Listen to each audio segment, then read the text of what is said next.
30 de mayo, San Fernando, rey de Castilla y León, 1199-1252. Era de esplendor y prosperidad interior, fue para España el siglo VII, correspondiente al período católico de la historia visigoda. En él brillaron varones ilustres como San Leandro, San Ildefonso y el insigne San Isidro de Sevilla, merced a cuya ciencia, santidad y poderosa influencia adelantó España a pasos agigantados en el camino real de la cristiana civilización. Pero frecuentes revueltas militares conmovieron tan hermoso edificio social hasta sus cimientos al finalizar el siglo.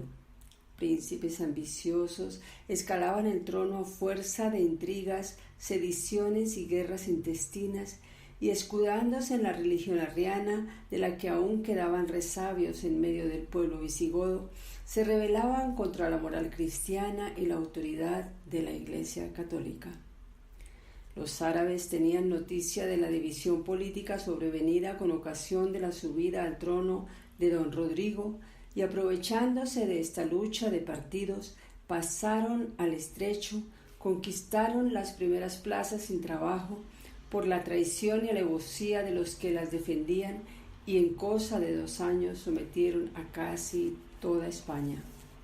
Con todo, un caudillo católico, el famoso rey don Pelayo, refugiado en los montes asturianos con unos cuantos cristianos valientes y leales, levantó bandera contra los enemigos de su fe y de su patria. Al amparo de la Virgen de Covadonga, luchó valerosamente contra los musulmanes y antes de poco tiempo fundó el reino de Asturias, que al cabo de 8 siglos en que alternaron las treguas y batallas, las derrotas y los triunfos, se convirtió en el poderoso reino católico de España.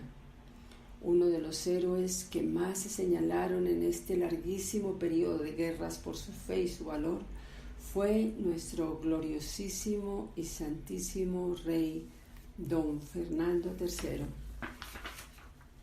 Familia de San Fernando. Fue San Fernando una de las glorias del siglo XIII.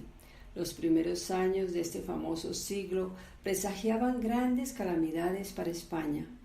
Una formidable coalición de los musulmanes de África y de la península esperaba restaurar el imperio de la Media Luna hasta los Pirineos.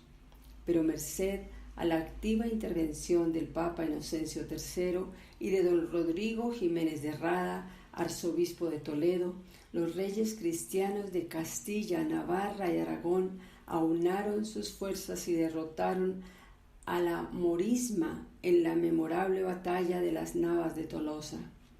Era el 16 de julio del año 1212. Terminada la batalla, el bravo don Diego López de Haro repartió el botín. A los reyes de Navarra y Aragón dioles todas las riquezas de los vencidos, y al de Castilla le dijo: en cuanto a vos, señor, quedaos con la gloria y el honor del triunfo. Ese rey de Castilla era Alfonso VIII. 2 de los hijos a quienes dejó en herencia esa gloria fueron las princesas doña Berenguela y doña Blanca. Casó doña Berenguela con el rey Alfonso IX de León y fue madre de San Fernando. Doña Blanca se casó con Luis VIII, rey de Francia, y tuvo por hijo a San Luis IX. Con eso, Alfonso VIII de Castilla fue abuelo de 2 reyes santos y muy amados de sus vasallos, si bien el Señor los condujo a la gloria y santidad por muy diversos caminos. A San Luis por el de las infelicidades en lo humano, a San Fernando por el de las dichas y triunfos. La infanta doña Berenguela fue digna hermana de Blanca de Castilla por sus cristianas virtudes, y también digna madre y maestra de tan santo y excelente rey como nuestro San Fernando. Crióle en el temor de Dios y las buenas costumbres, hasta que tuvo que separarse de él por voluntad de Alfonso IX. Estando doña Berenguela en Castilla, murió su hermano, el joven príncipe Enrique I, después de haber reinado 2 años y 9 meses. San Fernando, rey de Castilla. En cuanto la Santa Reina supo la muerte de Enrique, envió secretamente y a toda prisa mensajeros a Alfonso IX, pidiéndole que le enviase a su hijo don Fernando para que la defendiese de la tiranía de los condes de Lara. Tenía por entonces Fernando 17 años y era dechado de nobleza y virtud. Besó doña Berenguela aquella frente cándida y pura y estrechó otra vez con amor al hijo, que era toda su esperanza. Había sido educado por maestros excelentes que le enseñaron las letras y artes que convenían a un príncipe. Ya de niño mostraba tierno amor a la cruz, apretábala entre sus manecitas, la besaba y corría a mostrarla a los ministros y gente noble que acudían a palacio. Cuando oía hablar de los moros que blasfemaban de Cristo y ultrajaban a España, lloraba y se llenaba de indignación. Aunque de natural resuelto y ardiente, tenía el corazón muy inclinado a la ternura y a la bondad con los pobres. Solía asomarse a menudo al balcón de palacio para ver si pasaba algún mendigo, y si veía alguno, corría gozoso a buscar una limosna. Tan bellas prendas habían crecido con la edad. Por eso, cuando doña Berenguela, después de hacerse jurar reina de Castilla, renunció el reino en su hijo Fernando, el alborozo fue general. Fue proclamado y jurado rey de Castilla en las Cortes de Valladolid en 1217, reunidas en la iglesia de Santa María la Mayor. Pero entretanto, en el horizonte asomaba muy recia y negra tormenta. Los 3 señores de Lara no acudieron a la asamblea. Descontento y rencoroso, don Álvaro de Lara, por no haber podido lograr ser tutor de don Fernando, como antes lo era de don Enrique, se declaró en rebeldía contra el nuevo rey y se puso de parte del de León, el cual había entrado ya en Castilla con grueso ejército, haciéndose tantos estragos en las tierras de su hijo como si fueran la de su mayor enemigo. Afligióse sobremanera don Fernando de tener que hacer guerra al rey de León, su padre. Trató antes de paces y para ello envió a su padre como embajadores a los obispos de Burgos y Ávila.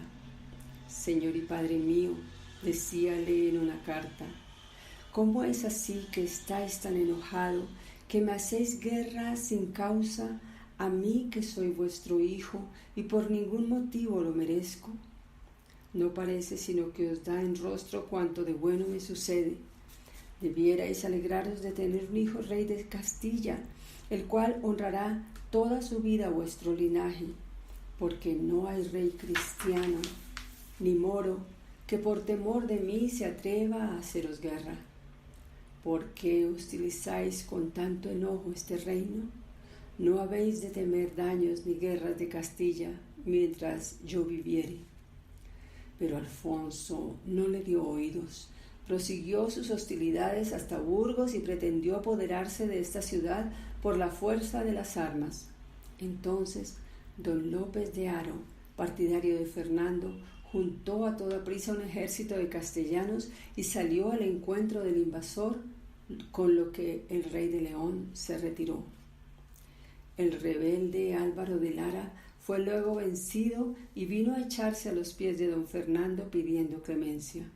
El santo rey le perdonó la vida y le admitió en su gracia, concedióle grandes mercedes y beneficios, pero no pudo el de Lara sobreponerse a la humillación de la derrota y así levantó segunda vez bandera de rebelión. El santo no le dio tiempo para juntar fuerzas, salió contra él y muy en breve hizo huir de Castilla a los Laras. Don Álvaro fue a morir en el reino de León y uno de sus hermanos huyó a tierra de moros. El santo rey de Castilla restableció el orden y la paz en sus estados, merced a su valor y liberalidad, y reinó paternalmente sobre sus vasallos. El año de 1219 pidió Fernando, por consejo de su madre, la mano de doña Beatriz de Suabia, hija del emperador de Alemania, don Felipe. Ajustáronse las bodas y fue traída la infanta a Castilla, donde se desposó con el rey en la iglesia del famoso monasterio de las Huelgas de la ciudad de Burgos, con gran alborozo y regocijo de toda Castilla. Rey católico. Tuvo toda su vida el santo rey don Fernando gran respeto y veneración a su prudentísima y piadosísima madre, y en esto se pareció mucho a su primo San Luis, rey de Francia. También le gustaba pedir consejo y ayuda a los obispos. Su primer consejero, mejor dicho, su primer ministro, fue el arzobispo de Toledo, don Rodrigo Jiménez de Rada, el cual era oriundo del reino de Navarra y había cursado los estudios teológicos en la Universidad de París. Fue orador, teólogo, jurista, literato, hábil administrador, prudente consejero tanto en tiempo de paz como de guerra y digno predecesor, en suma, del eminente cardenal que había de ilustrar ese mismo apellido 3 siglos más tarde. La justicia es el fundamento de la sociedad. Después de visitar todas las provincias de su reino e informarse de las necesidades de sus vasallos y de cómo estaban las cosas, San Fernando mandó modificar y perfeccionar las leyes del reino. Nombró un tribunal supremo que luego se llamó Consejo Real de Castilla, compuesto por los jueces más competentes. Venía a ser como un tribunal de casación al que se podía apelar de todos los demás tribunales. El mismo soberano tenía señaladas las horas de audiencia, acogía a todos, aun a los más pobres, con paciencia y afabilidad que ganaban los corazones de sus vasallos. Las viudas, huérfanos y desgraciados confiaban en la justicia, protección y misericordia del Santo Rey. Las muchas guerras que tuvo que hacer a los moros ocasionaban grandísimos gastos, pero Fernando no quería imponer nuevos tributos a sus vasallos. Solía decir a sus ministros, cuando le aconsejaban que impusiese nuevos tributos, con el buen pretexto de llevar la guerra a los moros: más temo a las maldiciones de una viejecita pobre de mi reino que a todos los moros de África. Fue protector insigne de las ciencias y las artes, a las que él mismo era aficionadísimo. Fundó la Universidad de Salamanca, que llegó a ser de las más famosas de Europa. Estableció nuevos obispados, edificó iglesias y monasterios y enriqueció a otros con ornamentos y vasos sagrados. Todo progreso religioso y social recibía estímulo y aliento del Santo Rey. En su reinado se edificaron las catedrales de Osma, Orense, Valladolid, Tui, Zamora, la gran colegiata de Talavera, el claustro de Astorga, el puente de Orense, las maravillosas catedrales góticas de Burgos, Sevilla y Toledo, y muchísimos otros edificios, dignos monumentos de aquel gran siglo. Castilla dio por entonces a Europa y a la Iglesia uno de sus más ilustres hijos, el insigne Santo Domingo de Guzmán, fundador de la Sagrada Orden de Predicadores. Entre tanto, San Fernando, incansable conquistador que salía cada primavera en cruzada contra los moros, pudo a ratos gozar tranquila y santamente de las alegrías y expansiones del hogar. Era hijo respetuoso de doña Berenguela, esposo adorado de doña Beatriz, padre queridísimo de 7 príncipes y 3 princesas. En medio de esta familia bendita del Señor descansaba el Santo Rey de las fatigas de la guerra y de los cuidados del gobierno. El año de 1230 murió su padre don Alfonso IX, y con esto pasó Fernando a ser rey de León, a la vez que de Castilla, aumentándose así el poder de la España cristiana. Muerta doña Beatriz en 1235, Fernando se casó con doña Juana, princesa francesa, en la que el rey vio resplandecer las virtudes de su llorada esposa. Doña Berenguela, hija del Santo Rey, se hizo monja en el convento de las Huelgas de Burgos y tomó el velo de manos del obispo de Osma. De los hijos de San Fernando, uno, el infante don Sancho, llegó a ser obispo de Toledo, otro, don Felipe, arzobispo electo de Sevilla, y don Fernando, arcediano de Salamanca. Caballero de la fe y de la patria. San Fernando solo quería ser rey para hacer reinar a Jesucristo, Rey de Reyes, y hacer felices a sus vasallos. Era muy amigo de la paz, pero cuando se trataba de la gloria de Dios y del bien de la patria, no había ninguno más diestro que él en ordenar un ejército, ninguno más valiente en acometer, ni más constante en perseverar hasta conseguir la victoria.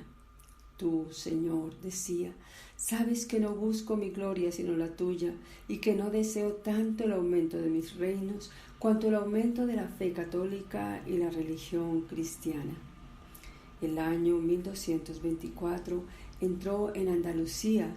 El rey musulmán de Baeza vino a ofrecerle obediencia, diciéndole que estaban pronto para rendirle la ciudad y asistirle con dineros y vituallas contra los que le hiciesen resistencia. En 1235, mientras asediaba y tomaba a Úbeda, su hijo don Alfonso, con solo 1500 hombres, venció en Jerez de la Frontera al formidable ejército de Aben Hud, rey moro de Sevilla, compuesto de 7 cuerpos de soldados, en cada uno de los cuales había más hombres que en todo el ejército cristiano. Fue un triunfo milagroso. Muchos soldados moros y cristianos aseguraron haber visto al patrón de las Españas, Santiago, y a otros hermosísimos caballeros vestidos de blanco, peleando por los cristianos.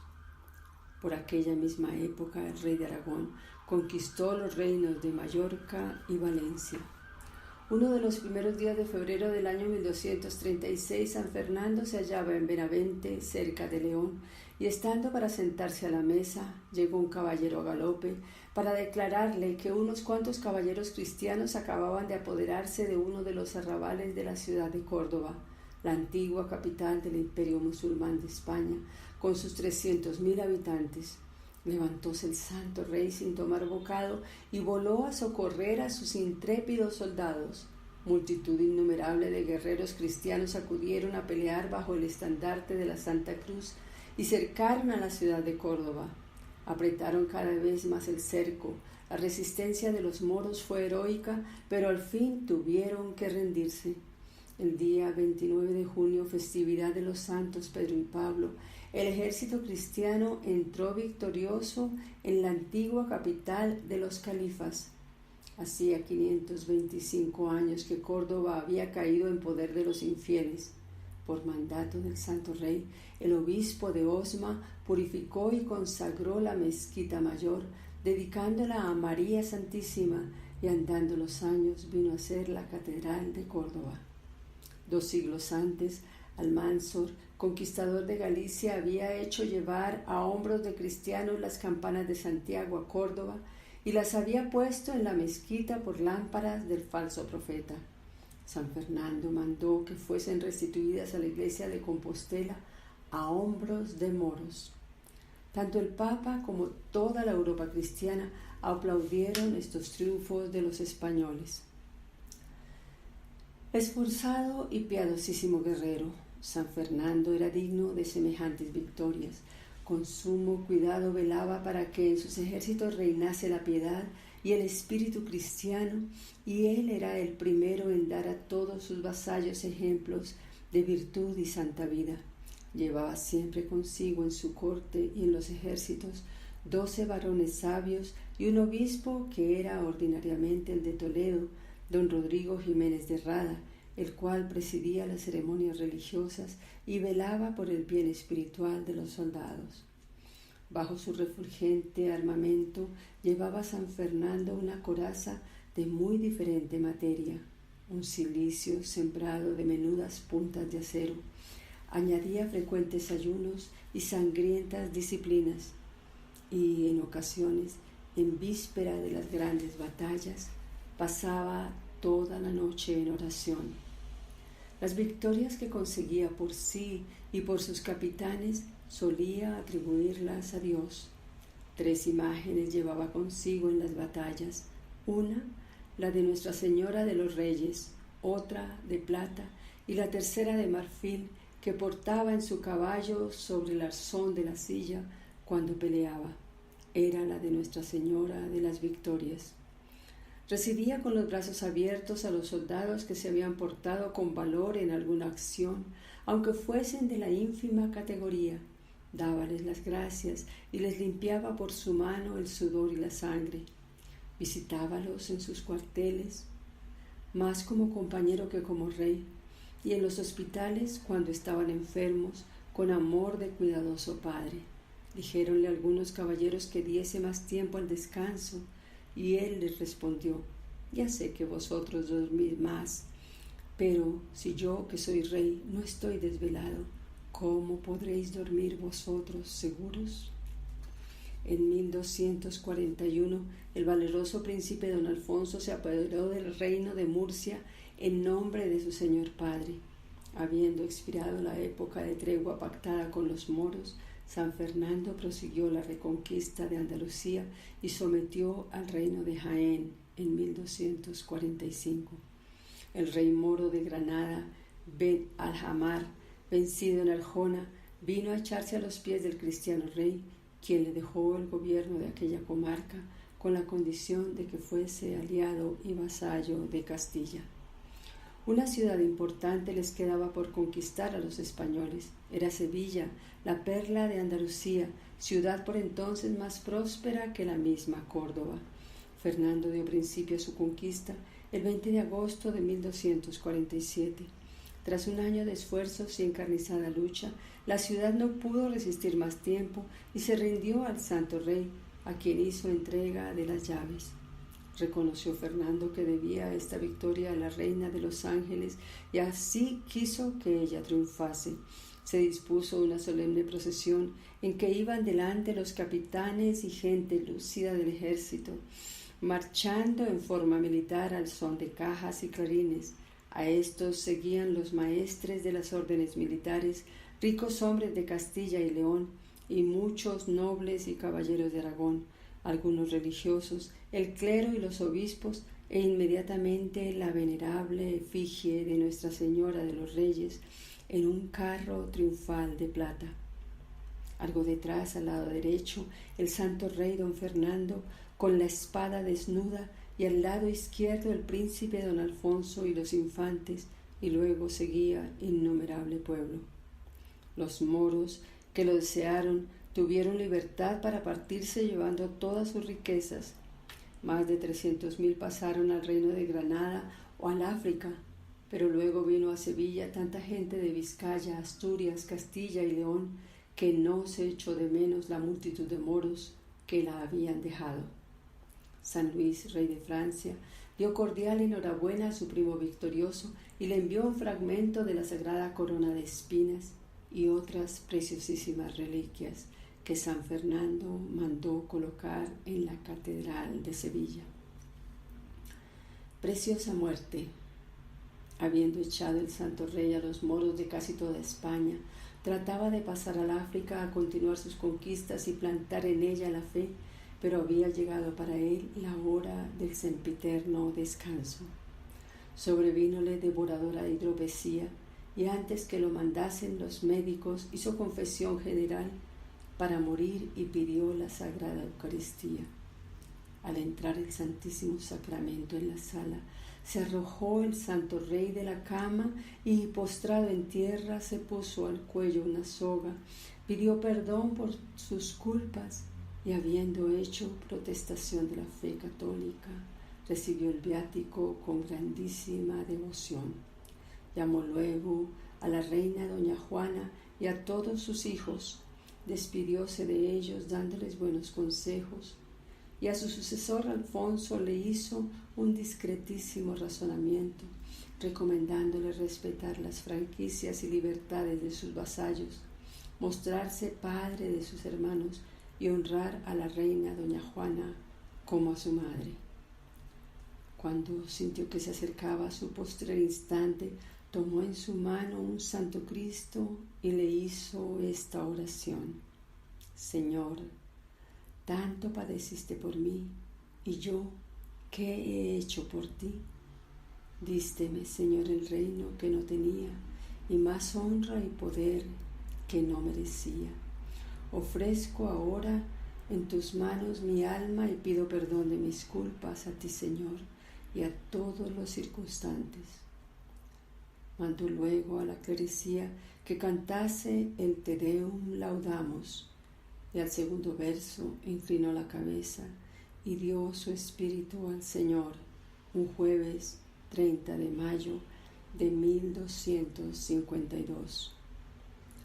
Su milagroso sepulcro es una de las glorias de la Catedral de Sevilla que él hizo edificar.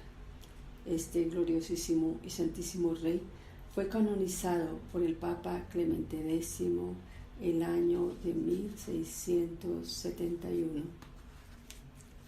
San Fernando, rey en trance de muerte, dice a su hijo: sirve a Dios con temor y reverencia. Señor, te dejo de toda la tierra de mar acá, que ganaron los moros desde el rey don Rodrigo. Toda queda bajo tu dominio, parte conquistada y parte tributaria. Si ganares más, serás mejor rey que yo.